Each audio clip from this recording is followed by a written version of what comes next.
You can use the autofill handle to copy formulas across rows and down columns. Because a formula is not the start of a standard series, when you use the autofill handle on a selected formula cell, it will simply copy the formula across the range of cells that you select.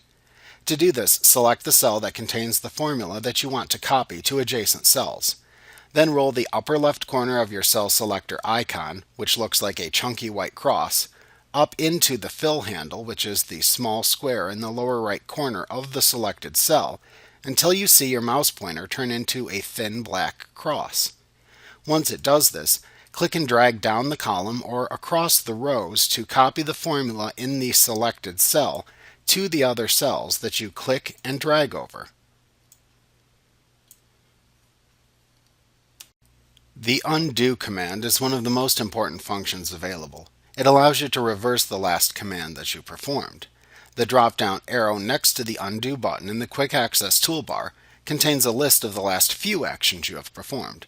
You may reverse anything that is on this list. However, you must reverse them in the order that they were executed, meaning that if you wanted to undo an action that you did 5 actions ago, you must undo the 4 actions that followed it. If you hold your mouse pointer over the undo command, a little screen tip will appear to tell you which action you would be undoing by clicking it. Note that some actions you perform cannot be undone.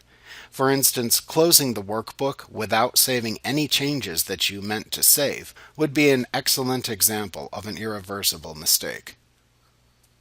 The redo command, located next to the undo button in the quick access toolbar, is the inverse of the undo command. It will redo an action that was undone.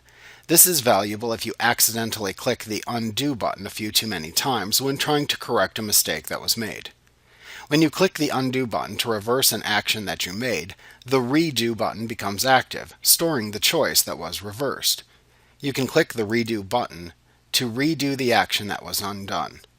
Like the undo button, the redo button also has a menu of undone commands that it stores.